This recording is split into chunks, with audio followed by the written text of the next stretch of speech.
So आता बघा actually आपण बघायचं आहे आपण जेवढे काही कॉलिगेटिव्ह प्रॉपर्टीज आता बघितले ते नॉन वोलाटाईल आणि नॉन इलेक्ट्रोलाइट बघितले. नॉन इलेक्ट्रोलाइट म्हणजे जे नायदर डिसोशिएट होत होते नॉर असोसिएट होत होते. बर, सगळ्यात पहिला मला सांगा जी कॉलिगेटिव्ह प्रॉपर्टी आहे ती डायरेक्टली प्रपोर्शनल कोणाला असते? कॉलिगेटिव्ह प्रॉपर्टी, जे कॉलिगेटिव्ह प्रॉपर्टीज असतात ते कोणाला डायरेक्टली प्रपोर्शनल असतात? Colligative properties are directly proportional to what? Number of what particles? Number of solute particles. Colligative properties are directly proportional to what? Number of what? Solute particles. Or colligative property is inversely proportional to what?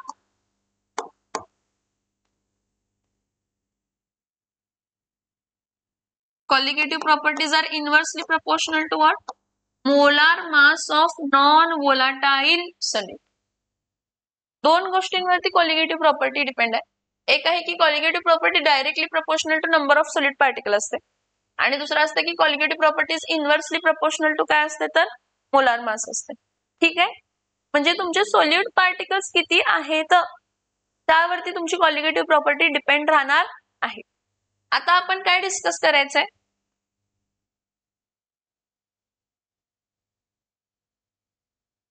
काय जरा बसू. आता आपण कोणता point बघायचा आहे तर colligative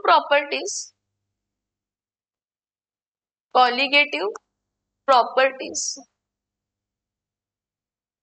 of solution containing what? Solutions containing what? Solution containing electrolytes. त्या सोल्युशन्स मध्ये काय आहेत तर इलेक्ट्रोलाइट्स. आता इलेक्ट्रोलाइट्स मध्ये आपण मोस्टली आपण इलेक्ट्रोलाइट्स डिसोशिएटिंग कन्सिडर करतो, पण इथं आपण थोडं उलटं कन्सिडर म्हणजे थोडं वेगळं कन्सिडर करायचं आपल्याला समजण्यासाठी. आपण म्हणायचं जे इलेक्ट्रोलाइट्स आहेत काय आहेत? इलेक्ट्रोलाइट्स म्हणजे सोल्यूट. तुमचा जो सोल्यूट आहे इलेक्ट्रोलाइट्स म्हणजे कोण आहे? जो तुमचा नॉन वोलाटाईल सोल्यूट. कोण आहे तुमचा? Non volatile solute. जो तुमचा नॉन वोलाटाईल सोल्यूट आहे तो इलेक्ट्रोलाइट आहे आणि तो इलेक्ट्रोलाइट जो असेल तो एकतर इधर काय असेल डिसोशिएटिंग, इधर काय असणार आहे डिसोशिएटिंग, और काय असणार आहे तर असोसिएटिंग. इधर डिसोशिएटिंग और काय आहे तर असोसिएटिंग. इधर डिसोशिएटिंग किंवा काय असणार आहे तर असोसिएटिंग. इधर इट इज डिसोशिएटिंग और इट इज असोसिएटिंग. इधर इट इज डिसोशिएटिंग और इट इज असोसिएटिंग. ह्याचं मिनिंग डिसोशिएटिंग किंवा असोसिएटिंग. जर मी NaCl घेतले 100 NaCl मॉलिक्युल्स घेतले, काय घेतले? हा सॉलिड पार्टिकल्स आहेत ना, 100 NaCl सॉलिड पार्टिकल्स घेतले, त्याला मी वॉटर मध्ये डिझॉल्व्ह केलं. कशामध्ये डिझॉल्व्ह केलं? हा, मग मी जे कॅल्क्युलेशन करणार ते डेल्टा पी काय करणार आहे? डेल्टा पी काय करणार आहे तर डेल्टा पी थेरॉटिकल किंवा त्यालाच मी म्हणणार आहे डेल्टा पी एक्सपेक्टेड. बघा हा, हे शब्द जरा लक्षात घ्या. जेव्हा मी 100 मॉलिक्युल्स ऍड करणार तर माझे जे काही कॅल्क्युलेशन्स असणार आहेत ते बेस्ड ऑन काय असणार आहे 100 मॉलिक्युल्स. कारण कन्सेप्च्युअली तर मी किती मॉलिक्युल्स ऍड केलेले आहेत तर 100. कन्सेप्च्युअली मी किती मॉलिक्युल्स ऍड केले? 100 मॉलिक्युल्स ऍड केले. ठीक आहे, पण ऍक्च्युअली असं होतंय की हे जेव्हा वॉटर मध्ये डिझॉल्व्ह होतात तर हे डिसोशिएट होतात. काय होतात? आणि NaCl हा स्ट्रॉंग इलेक्ट्रोलाइट आहे म्हणजे ऑलमोस्ट कम्प्लीट डिसोसिएशन पॉसिबल आहे. तर मी म्हणते की मला 100, ठीक आहे, मग डबल हेडेड एरोचा संबंध येत नाही. मग मी काय करते तर 100 Na प्लस आणि 100 काय मिळाले तर Cl मायनस. म्हणजे किती झाले सॉलिड पार्टिकल्स किती झाले आता सोल्युशन मध्ये? 100 Na प्लस आणि 100 Cl मायनस किती? येस 200. मी कॅल्क्युलेशन करताना 100 प्रमाणे करणार आहे, पण ऍक्च्युअल ऑब्झर्वेशन जे असणार आहे एक्सपेरिमेंटली जे काही येणार आहेत व्हॅल्यू ती कशावरती येणार आहेत? जेवढे डिसोशिएट झाले किती झाले 200. तो डेल्टा पी थेरॉटिकल मी 100 घेतलेले त्याप्रमाणे काढणार आहे आणि डेल्टा पी ऑब्झर्वड हे काय येणार आहे डिसोशिएट झाल्यानंतरची कन्सेप्ट. कशाची कन्सेप्ट? मग माझा एक प्रश्न आहे, फरक असणार आहे का डेल्टा पी ऑब्झर्वड आणि डेल्टा पी थेरॉटिकल किंवा एक्सपेक्टेड मध्ये? नसणार फरक? चेंज होणार की नाही होणार? डेल्टा पी थेरॉटिकल मध्ये 100 NaCl मॉलिक्युल्स प्रमाणे कॅल्क्युलेशन घेणार आहे मी आणि डेल्टा पी ऑब्झर्वड मध्ये किती मॉलिक्युल्स प्रमाणे कॅल्क्युलेशन घ्यायला पाहिजे 200 किंवा मला जे मिळणार आन्सर ते 200 प्रमाणे मिळणार. फरक असणार आहे की नसणार आहे मग दोघांमध्ये? का तर colligative properties directly proportional to काय आहे number of solid particles. Colligative property ही डायरेक्टली प्रपोर्शनल टू काय आहे number of solid particles. No doubt initially तुम्ही 100 NaCl घेतलेला आणि तुम्ही थेरॉटिकली त्याच्याप्रमाणे कॅल्क्युलेशन करणार पण ऍक्च्युअली एक्सपेक्टेड ते असणार आहे की 100 NaCl तुम्ही ऍड केलं त्याप्रमाणे तुम्ही elevation in boiling point, depression in freezing point, lowering in vapour pressure किंवा ऑस्मोटिक प्रेशर हे 4 पॉइंट्स आपण बघणार आहे. पण मी काय म्हणते की ऍक्च्युअली ते वॉटर मध्ये डिझॉल्व्ह केल्यानंतर ते डिसोशिएटिंग होते. काय होते? काय होते? मग डिसोशिएटिंग असल्यामुळे काय होणार आहे ते सॉलिड पार्टिकल्स जास्त म्हणजे डिसोशिएट म्हणजे सेपरेट झाले.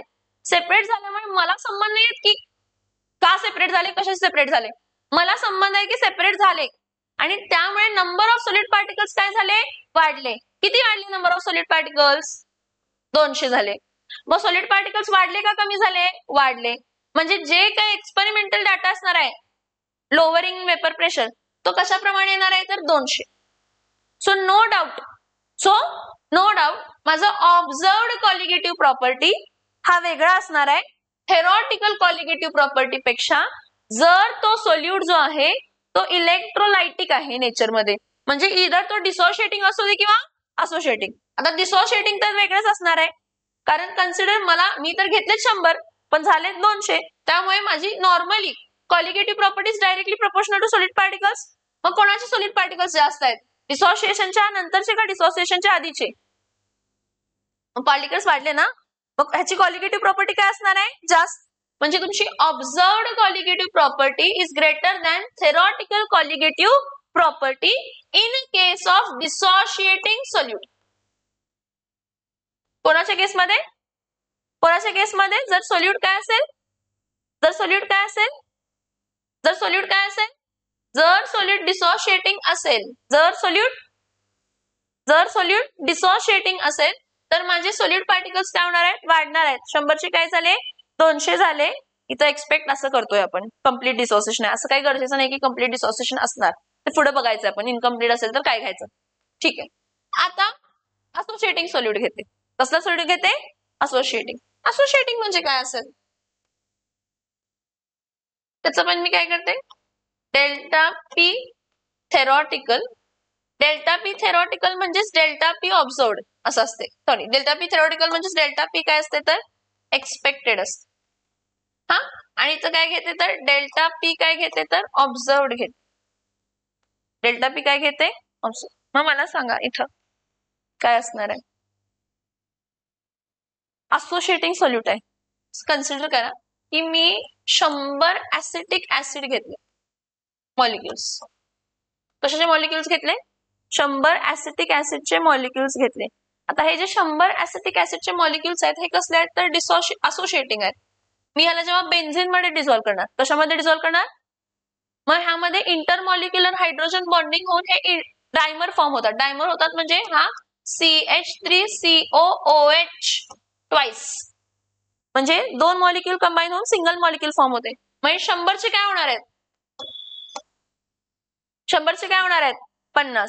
आता इंटरमॉलिक्युलर हायड्रोजन बॉन्डिंग कसं होतं तर हे बघा हा CH3C double bond O single bond काय आहे H परत हा CH3C double bond OH single bond काय आहे तर OH. हा निगेटिव्ह ऑक्सिजन एकाचा ऑक्सिजन आणि हा ऍसिटिक ऍसिडचा हायड्रोजन ह्यामध्ये कसलं बॉन्डिंग होणार आहे तर हायड्रोजन. कसलं बॉन्डिंग होणार आहे परत हा OH आणि हा C डबल बॉन्ड O आहे ह्याचा निगेटिव्ह आणि हायड्रोजनचा पॉझिटिव्ह कसलं बॉन्डिंग होणार आहे हायड्रोजन बॉन्डिंग. ह्याला डायमर म्हणतो. काय म्हणतो आपण याला?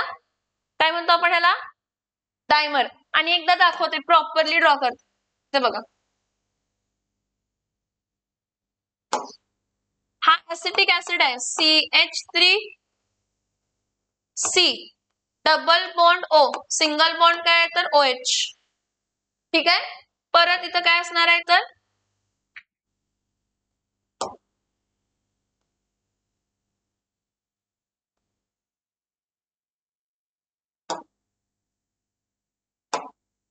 परत इथं काय असणार आहे तर हा CH3C, इथं काय येणार आहे double bond O, single bond काय येणार आहे OH.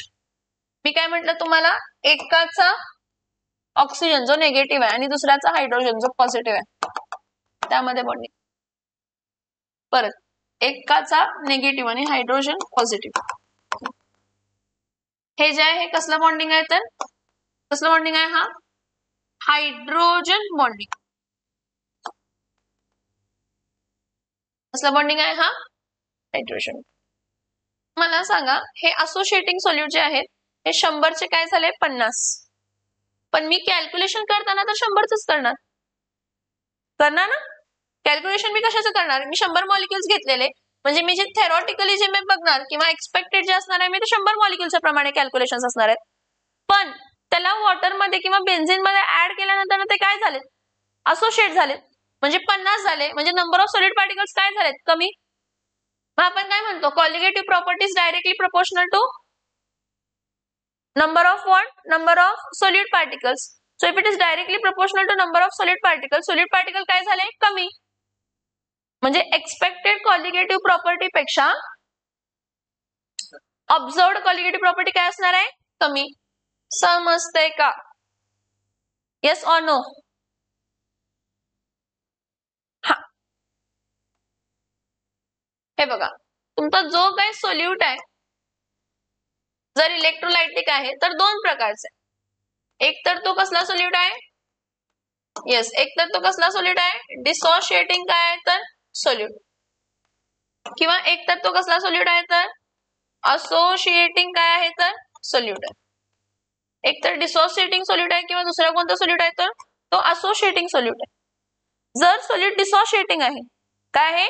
डिसोसिएटिंग, तर काय होतंय की मी जर 100 पार्टिकल्स घेतले असतील तर ते डिसोशिएट होऊन 150 ते 200 होतील असं मी म्हणते, म्हणजे 100 पेक्षा जास्तच होणार आहेत. हा, त्यामुळे तुमची कॉलिगेटिव्ह प्रॉपर्टी जी आहे थेरॉटिकल आणि दुसरी कॉलिगेटिव्ह प्रॉपर्टी जी असते ती काय असते तर observed colligative property. Solid particles वाढले आणि colligative properties directly proportional to number of solid particles, तर त्या केसमध्ये काय असणार आहे? ऑब्झर्व्ड कॉलिगेटिव्ह प्रॉपर्टी म्हणजे जास्त असणार आहे. कशापेक्षा तर थेरॉटिकल कॉलिगेटिव्ह प्रॉपर्टी पेक्षा. ठीक आहे. मग जर असोसिएटिंग सोल्यूट घेतलं तर 100 पार्टिकल्स घेतले, मग ते डायमर जर फॉर्म होणार असतील तर ते किती पार्टिकल्स येणार आहेत तर 50. किती पार्टिकल्स येणार आहेत? 50. म्हणजे सॉलिड पार्टिकल्स काय झाले?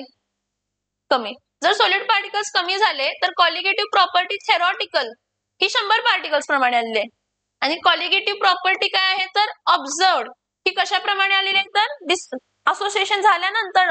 मग असोसिएशन झाल्यानंतर नंबर ऑफ सॉलिड पार्टिकल्स वाढले का कमी झाले? मग कॉलिगेटिव्ह प्रॉपर्टी तशी वाढणार का कमी होणार? त्यामुळे observed colligative property will be lesser than theoretical colligative property. One more thing, आपण जेवढे काही कॉलिगेटिव्ह प्रॉपर्टीज बघितले, काय काय बघितले आपण colligative properties? Delta P is equals to delta P upon P01 is equals to काय होतं? W2 into M1 divided by M2 into काय होता तर W. So delta P is inversely proportional to molar mass of non volatile solute. ठीक आहे. परत delta TF is equals to KF into काय असतंय W2 इंटू काय असतंय 1000 divided by M2 into W1 in काय असतंय ग्रॅम. परत डेल्टा TF कसा आहे? इनवर्सली प्रोपोर्शनल आहे कोणाला तर मोलार मासला. परत डेल्टा TB जर मी घेतला तर डेल्टा TB हा जो काय असणार आहे हा equals to KB into W2 into 1000 divided by M2 into काय येणार आहे W1. कसला प्रोपोर्शनल आहे? इनवर्सली प्रोपोर्शनल आहे. परत पाय जर घेतला, pi is equals to W2RT upon M2 into काय असते तर V, असा प्रपोर्शनल आहे बसली. म्हणजे या सगळ्या केसमध्ये एक कॉन्सेप्ट येते की तुमचं जे काही कॉलिगेटिव्ह प्रॉपर्टी आहे ते इनव्हर्सली प्रपोर्शनल टू काय आहे तर molar mass of non volatile solute. कोणाला इनव्हर्सली प्रपोर्शनल आहे? Molar mass of non volatile, sorry molar mass of solute. मग ते व्होलाटाईल आहे, नॉन व्होलाटाईल असणारच आहे, पण एकतर असोसिएटिंग असू शकतो किंवा डिसोसिएटिंग. मला एक सांगा, इथं बघा मी 100 NaCl जेव्हा घेतले तेव्हा त्याचं मोलार मास किती असणार आहे? एका NaClचा मोलार मास किती असणार आहे? 58 पॉइंट काय असणार आहे 5. पण जेव्हा ते डिसोसिएट झाले, काय झाले? मग डिसोसिएट झाले त्यावेळी हा किती झाला? Na+ किती असणार आहे? 23. आणि Cl- किती असणार आहे? 35.5.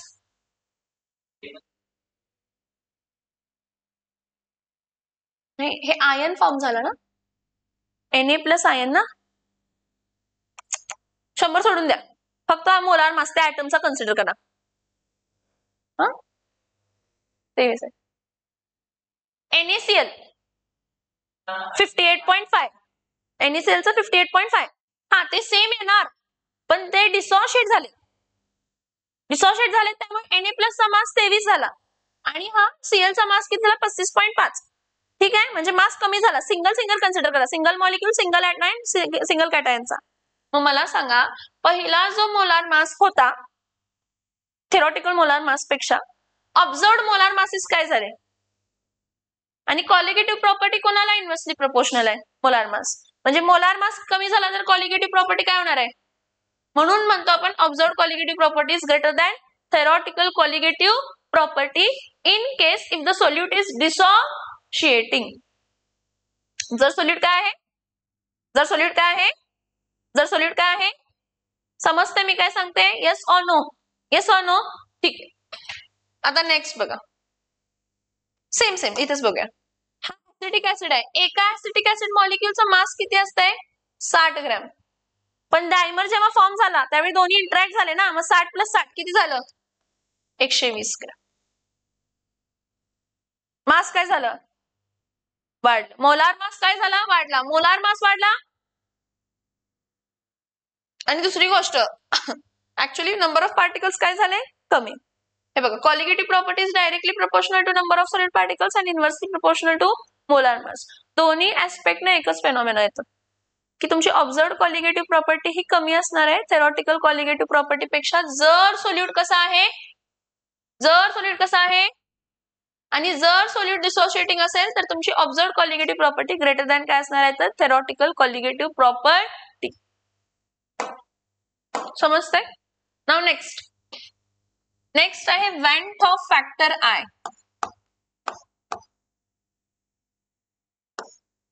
ह्याला करेक्शन फॅक्टरी म्हणतात, वेंट ऑफ फॅक्टर जायला. So van't of factor I, it is the ratio of, see van't of factor I is the ratio of observed colligative property to the what? Theoretical colligative. Observed colligative property to what? Theoretical colligative property. Vent of factor I is the ratio of observed colligative property to theoretical colligative property. समझ में आ रहा है क्या मैं जो बोल रही हूँ? It is the ratio of observed colligative property to the theoretical colligative property, or it is the ratio of theoretical molecular mass divided by what? Observed molecular mass. It is the ratio of theoretical molecular mass to the, समजते का मी काय सांगते? Yes or no? हा ratio समजतोय? That is van't of factor I. मला सांगा आता की मला असं माहित आहे की जर तुमचा सोल्यूट, काय सोल्यूट असेल? सोल्यूट जर तुमचा कसा असेल? डिसोशिएटिंग. सोल्यूट कसा आहे? सोल्यूट कसा आहे? सोल्यूट कसा आहे? डिसोशिएटिंग. जर सोल्यूट डिसोशिएटिंग आहे तर मला माहित आहे की delta colligative property, observed colligative property, observed colligative property is greater than is greater than theoretical colligative property. माझं वेंट ऑफ फॅक्टर काय असणार आहे? ऑब्झर्व्ड कॉलिगेटिव्ह प्रॉपर्टी मोठा आहे आणि थेरॉटिकल कॉलिगेटिव्ह प्रॉपर्टी छोटा आहे. Greater than 1. म्हणजे जर सोल्यूट डिसोशिएटिंग असेल तर आय इज ग्रेटर दॅन काय असतंय? 1. आता जर सोल्यूट असोसिएटिंग आहे, जर सोल्यूट काय आहे? If the solute is what? Associating, then observed colligative property is smaller than काय आहे? तर थेरॉटिकल कॉलिगेटिव्ह प्रॉपर्टी. जर ऑब्झर्व्ड कॉलिगेटिव्ह प्रॉपर्टी स्मॉलर असेल, थेरॉटिकल कॉलिगेटिव्ह प्रॉपर्टी काय असेल? लार्जर. म्हणजे आय इज काय असणार आहे? Less than. आणि जर तो सोल्यूट आहे, it is neither dissociating nor what? It is neither dissociating nor associating. Then काय असणार आहे? Observed colligative property is equals to what? Theoretical colligative property. आणि त्या केस मध्ये I is equals to काय असते? तर समजते का? Yes or no? Yes or no? Yes or no? इथं मला काय समजलं की went of factor I is equals to observed colligative property divided by theoretical किंवा expected colligative property. So observed colligative property is equals to I into काय असते? तर theoretical colligative property असते. ठीक आहे? Yes or no? आता इथं बघा, माझं जे डेल्टा P ऑब्झर्व्ड असणार आहे ते I इंटू काय असणार आहे? डेल्टा P काय असणार आहे? तर थेरॉटिकल. काय असणार आहे? Delta P I into delta P काय असणार आहे? थेरॉटिकल. मग डेल्टा P थेरॉटिकल काय असते? I इंटू डेल्टा P थेरॉटिकलचं फॉर्म्युला काय होतं आपल्याकडे? I into delta P theoretical. Delta P theoretical म्हणजे काय असणार आहे? W2 into M1 into W2 into M1 into P01 divided by काय असणार आहे? M2 into W. समझ में आ रहा है क्या? This will be my delta P observed. समजते? यस और नो? सिमिलरली आता डेल्टा TB ऑब्जर्व्ड काय असणार आहे? Delta TB observed. Delta TB observed is equals to काय असणार आहे? ITB काय? थेरॉटिकल किंवा त्याला आपण काय म्हणतो? तर एक्सेप्टेड. थेरॉटिकल किंवा आपण काय म्हणतो? Accepted no expected. Okay. So इथं TB असेल तर इथं काय असणार आहे? TB is equals to KB into काय असणार आहे? तर M असणार ना? KB इंटू काय असणार आहे? M. Delta TB theoretical KB into M म्हणजेच काय असणार आहे? KB. मोलॅलिटी काय असते? Weight of solute into 1000 divided by molar mass of solute into weight of solvent in काय असणार आहे? तर grams. Weight of solvent in काय असणार आहे? ग्रॅम्स. समझ में आ रहा है? यस और नो? यस और नो? परत डेल्टा TF काय? Delta TF observed is equals to काय असणार आहे? तर I डेल्टा TF काय असणार आहे? तर theoretical. So I delta TF theoretical काय असणार आहे? IKF into M molality. So I is equals to KF into molality W2 into 1000 divided by M2 into W1 in काय असणार आहे? तर ग्रॅम्स. समझ में आ रहा? यस और नो? यस और नो? सो इथं परत काय असणार आहे? तर pi observed pi is equals to I into काय असणार आहे? तर पाय थेरॉटिकल. मग I इंटू पाय थेरॉटिकल म्हणजे IC काय असणार आहे? तर RT. म्हणजे IC म्हणजे काय असणार आहे? W2 upon M2 into V इथं RT. आर इंटू काय असणार आहे? हे कन्सेप्ट समजलं का सांगा मला. हा, कन्सेप्ट समजलं? मी जे सांगितलं ते कन्सेप्ट समजलं की नाही समजलं? कितीपर्यंत समजलं? समझ में आया है क्या सगळे पॉइंट्स? आता हे जे आहेत ना, observe colligative property divided by theoretical colligative property, ह्याला असंही लिहितो आपण. इथं आपण असंही लिहू शकतो काय, delta P observe divided by delta P काय असणार आहे तर थेरोटिकल. परत delta T B observe divided by काय असणार आहे तर डेल्टा टी बी थेरोटिकल. परत इथं काय असणार आहे तर delta T F observe divided by delta T F theoretical. हा,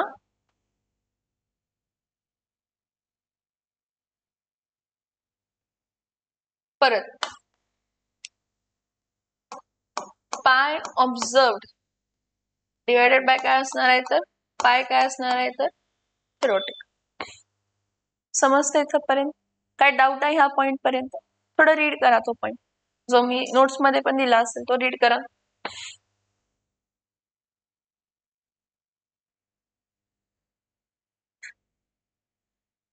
आता इथं बघा, the next point we are going to discuss is the relation between the Van 't Hoff factor I and degree of dissociation. Degree of dissociation हा तुम्हाला chemical equilibrium मध्ये झालेला आहे. कशामध्ये झालाय? हा, जर एखादी रिएक्शन होत असते AA plus BB reversibly gives what CC plus DD, तर तुम्ही एक डिसोसिएशन कॉन्स्टंट लिहित होता Ka is equals to K is equals to product concentration upon product concentration C raise to C D raise to D upon A raise to A आणि B raise to B. असं काहीतरी बघितलंय का chemical equilibrium मध्ये? Chemical इक्विलिब्रियमच नाही बघितलं, ती गोष्ट वेगळी. हा, 11वीच. मग ठीक आहे. आणि ह्याला एक रिलेशन असते, म्हणजे जेव्हा आपण एखादं सोल्यूट घेतो किंवा एखादं सोल्यूट जेव्हा आपण घेतो सॉल्व्हेंट मध्ये डिझॉल्व्ह होणारा, तो डिसोशिएटिंग किंवा असोशिएटिंग तर असतोच. डिसोशिएटिंग जर असेल तर तो किती एक्सटेंडला डिसोशिएट होतो, कारण जे इलेक्ट्रोलाइट्स आपण म्हणतो ते इलेक्ट्रोलाइट्स दोन प्रकारचे असतात, एक स्ट्रॉंग इलेक्ट्रोलाइट असतो आणि एक काय असतो वीक.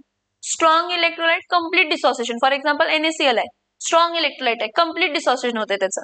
पण वीक इलेक्ट्रोलाइट आहे त्याचे खूप कमी dissociation, very very less extent. म्हणजे असं जरी कन्सिडर की नाही झालं, म्हणजे जे ऍसिटिक ऍसिड होता की नाही CH3COOH, it is a very weak electrolyte. म्हणजे आपण असं म्हणूया की मी जर करोड मॉलिक्युल्स घेतले तर त्यातले 10च डिसोशिएट झाले, मग करोड मधले 10 नेग्लिजिबल.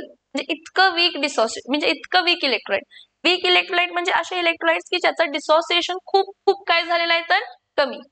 इतका कमी की आपण सर्टन केसेस मध्ये कन्सिडर करू की त्याच्यामध्ये डिसोसिएशन झालेलाच नाही. समजते मी काय सांगते? सो सगळ्यात पहिला अल्फा म्हणजे काय?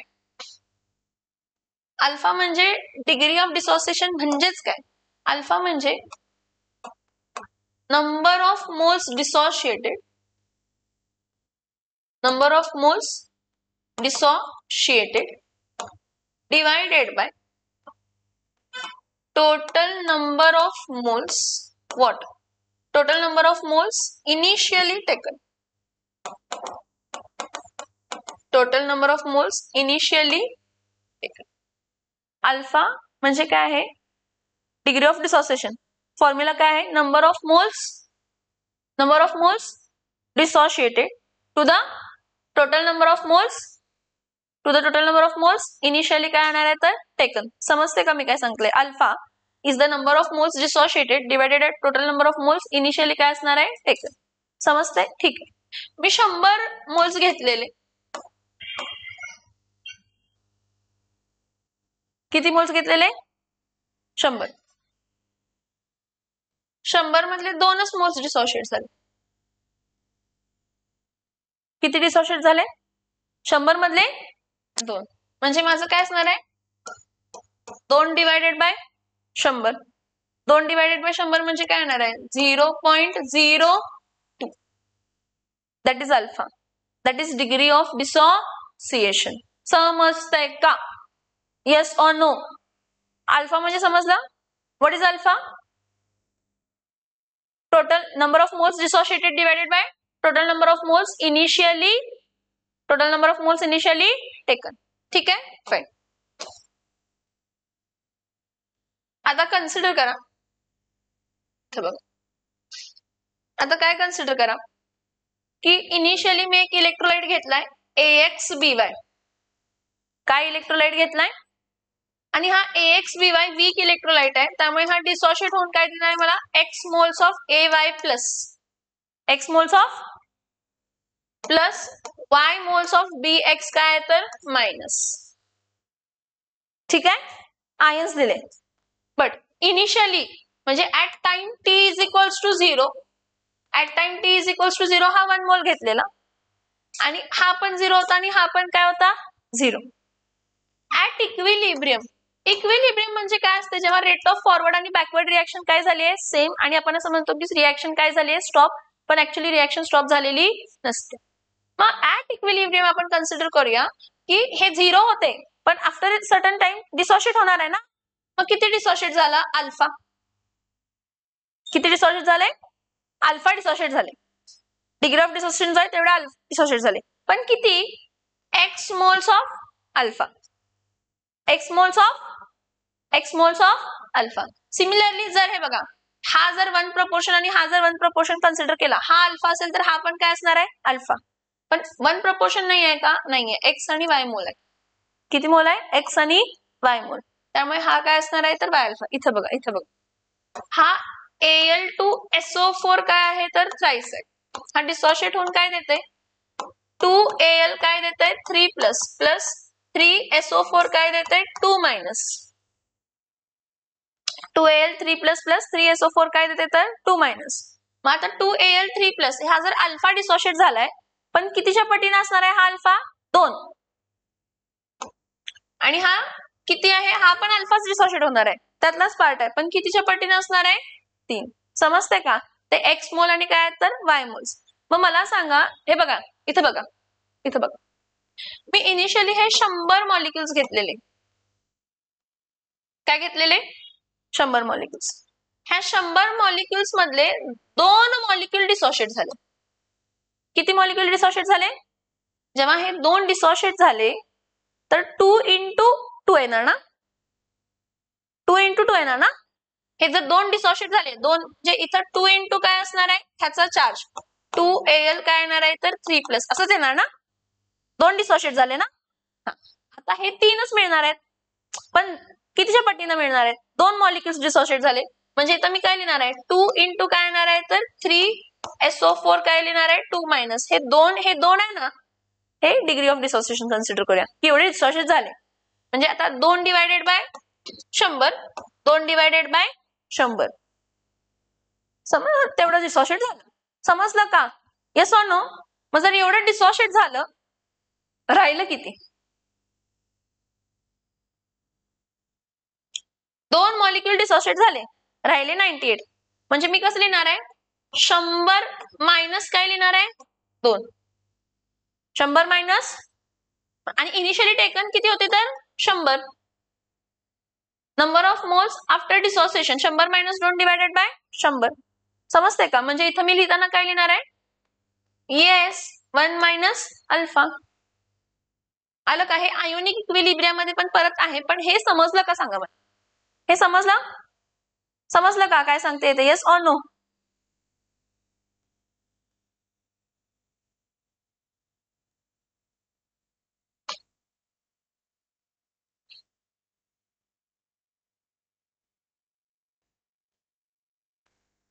MgCl2 आहे काय आहे हा MgCl2 डिसोशिएट झाल्यावरती काय देणार आहे तर Mg2 प्लस प्लस काय देणार आहे तर 2Cl काय येणार आहे मायनस. ठीक आहे, इनिशियली मी 100 MgCl मॉलिक्युल घेतलेले MgCl2 मॉलिक्युल ऍट इक्विलिब्रियम त्यातले 4 मॉलिक्युल डिसोशिएट झाले. किती मॉलिक्युल डिसोशिएट झाले 4. मग 4 डिसोशिएट जर झाले किती झाले 4, मला मी 4 इंटू काय लिहिणार आहे तर Mg2 प्लस आणि इथं 4 इंटू 2 इंटू Cl मायनस. पट याद आली का पट, इथं 1च होतं प्रपोर्शन, पण इथं प्रपोर्शन काय है तर 2। समझ में आ रहा है? यस और नो? बट इनिशियली लिया कितना था? अगर 4 डिसोशिएट हुए तो इनिशियली लिया कितना था? इनिशियली 100 लिया था। What is degree of dissociation? Number of moles dissociated divided by total number of moles initially taken. मतलब इसको डिवाइड बाय 100 करूंगी, इसको डिवाइड बाय 100 करूंगी, मतलब मैं यहाँ पे क्या ले रही हूँ? अल्फा। मैं यहाँ पे क्या ले रही हूँ? अल्फा। तो मुझे अल्फा मोल्स ऑफ क्या मिल रहे हैं? तो Mg2 प्लस, और यहाँ पे अल्फा इंटू ये जो 2 है ना, यहाँ पे अल्फा इंटू, नहीं मैं 4/100 को अल्फा कंसिडर करूंगी, अल्फा इंटू क्या दूंगी तो 2Cl माइनस। तो ये अल्फा इंटू Mg प्लस, क्योंकि यहाँ पे 1 था और यहाँ पे 2 है, मतलब ये x है और ये क्या है? अभी तो समझ में आया क्या? यस और नो? ठीक है, अगर 100 डिसोशिएट हुआ है तो 100 माइनस क्या लिखूंगी मैं? 4। समझ में आ रहा है? अगर मैंने इसको 100 से डिवाइड किया तो ये 100 और ये भी क्या आएगा तो 100, मतलब ये 1 माइनस 0 पॉइंट क्या आएगा? मतलब 1 माइनस अल्फा ही आएगा ना? समझ में आ रहा है क्या अभी तो? यस और no?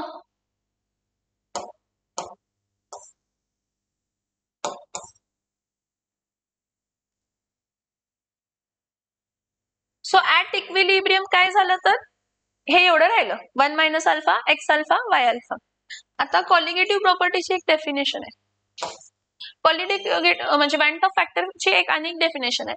Went of factor I काय म्हणतो की number of moles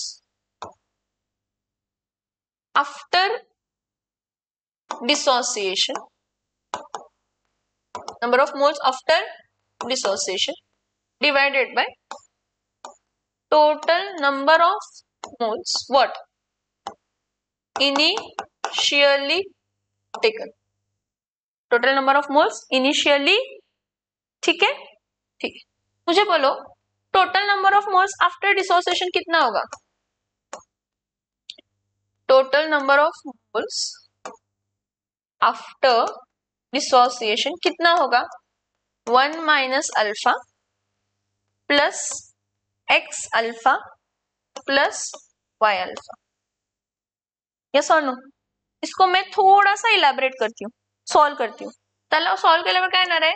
1 minus alpha plus alpha common काढला, काय राहिला? X plus y. आता मी काय म्हणते, एक्स प्लस वाय म्हणजे टोटल नंबर ऑफ मोल्स असू देत एन, हा म्हणजे ह्याला काय येणार आहे? 1 minus alpha plus alpha into काय येणार आहे तर एन। येणार? येणार का? ठीक आहे, आता परत 1 माइनस अल्फा प्लस इथं काय येते? 1 प्लस अल्फा एन माइनस काय येणार आहे? अल्फा। सो 1 प्लस इथं काय येणार आहे तर अल्फा कॉमन काढला तर काय राहणार आहे तर N minus total number of moles after dissociation, हे एवढे आहेत। ठीक आहे, van't of factor I is equals to total number of moles after dissociation 1 plus alpha N minus 1 divided by total number of moles initially taken. किती होते? 1 होतं ना? Yes और नो? ठीक आहे, so I is equals to काय येणार आहे तर 1 प्लस अल्फा एन माइनस काय आला तर 1 प्लस 1 या साईडला जाऊन काय होणार आहे? मग I minus 1 is equals to alpha N minus 1, therefore alpha is equals to N minus 1 divided by I minus 1। Sorry alpha is equals to I minus 1 divided by काय येणार आहे? This is the relation between degree of dissociation alpha and van't of factor I। कसं काढलं लक्षात येते का? आता थोडंसं केमिकल इक्विलिब्रियमचं कन्सेप्ट वापरतो आपण, जे की आपण आयोनिक इक्विलिब्रियम मध्ये बघतो पुढच्या टॉपिक मध्ये। हे समजायला पाहिजे हे काय केलंय, हे काय केले समजलं की समजलं बघ। काय केलेलं होतं ह्यामध्ये लक्षात येते का? बघा, इनिशियल आपण AXBY 1 मोल घेतलेला ऍट इक्विलिब्रियम, म्हणजे पहिला स्टार्टिंगला तर काय डिसोशिएट होणार नाही। ऍट इक्विलिब्रियम तो डिसोशिएट झाला, हा एक्स अल्फा आणि हा वाय अल्फा, आणि हा किती राहणार आहे तर 1 माइनस अल्फा। मग total number of moles after dissociation आपण ऍड केले। तर हा फॉर्म्युला कुठे युजफुल आहे? जिथं डिग्री ऑफ डिसोसिएशन आहे काहीतरी, पण जर एखादा सोल्यूट कम्प्लिटली डिसोशिएटिंग आहे ना, काय आहे अल्फा 1 येते. काय येतं? अल्फा 1. पूर्ण डिसोसिएशन झालं, अल्फा 1 येणार. ठीक आहे. So I is equals to number of moles after dissociation divided by total number of moles initially taken. So I is equals to 1 plus alpha n minus 1 divided by 1. So I is equals to 1 plus alpha n minus 1. Shifting केलं, I minus 1 is equals to alpha n minus 1. So alpha is equals to I minus 1 divided by n minus 1. हे associating सोल्यूटला ना हा n जो आहे तो 1 by n होत असतो. हा तुम्हाला जेईला इम्पॉर्टंट आहे. Alpha is equals to I minus 1 divided by 1 upon n minus numerical.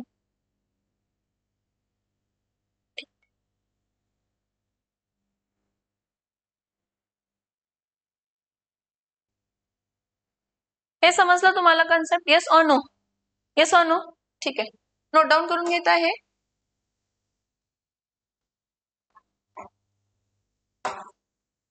तर जाऊ नको, मी न्यूमरिकल्स घेणार आहे, सगळे संपूर्ण उद्या न्यूमरिकल्स